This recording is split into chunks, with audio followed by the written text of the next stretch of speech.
Hello, my name's David O, and I'm running for City Council at large. Some of you I've met before because I've run before, at least on 2 other occasions. And in 2003, I ran as an unknown candidate without a lot of money and not a lot of support. But I wanted to run because I just felt it was so difficult out there for people.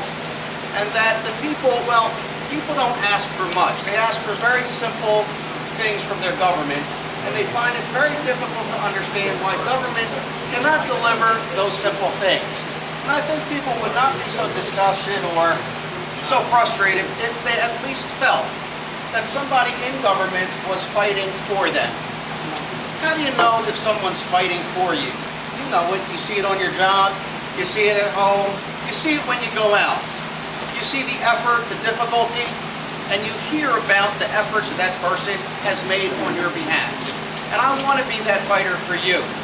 I'd like to tell you a little bit about myself. I ran in 2003 against the odds when nobody wanted to run, and they said, oh, this guy is a joke, and he won't get more than 35,000 votes.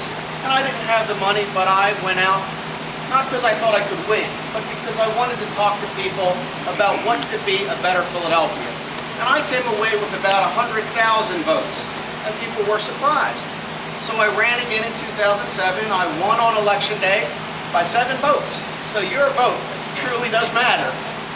And the next day they told me, oops, we didn't count the absentee ballots. So we're going to start counting them now. And 2 weeks later I lost by 122 absentee votes. But I knew I would run again. And we've battled it out up until now, and we're going to battle it out until November the 8th. I started here in Philadelphia, born and raised in public school. And I went to law school. I was fortunate to get there. I did my best. And then I served in the district attorney's office because I wanted to serve you, the people. And before too long, about 3 years, I wanted to join the U.S. Army before it was too late for me to do that, because it was my desire to serve our nation. So I entered the Army as a private, went to basic training, I went to the Airborne, I joined the U.S. Army Green Berets.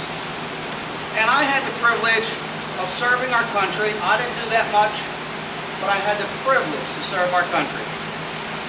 I've served on boards in this community. I'm on the board of Nazareth Hospital, I'm on the board of Nazareth Academy, and I'm the chairman of the 82nd Airborne right down at Frankfurt and Rouen. And I enjoy that type of service because what it means for the average person, I think this election is about you and your neighbors and you getting a fighter. I'm not that smart. I'm not that slick. I'm not that careful.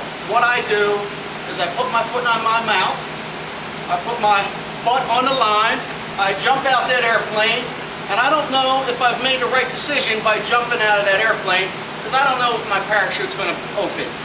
But I will tell you, I'll take that step. And for you, what do you need? Let's repeal that 9.9 tax increase that you got. Let's make sure that you have a good school in your neighborhood. Somebody's got to go get jobs. My time's up. Believe me, I'll put blood on the floor for you. Thank you.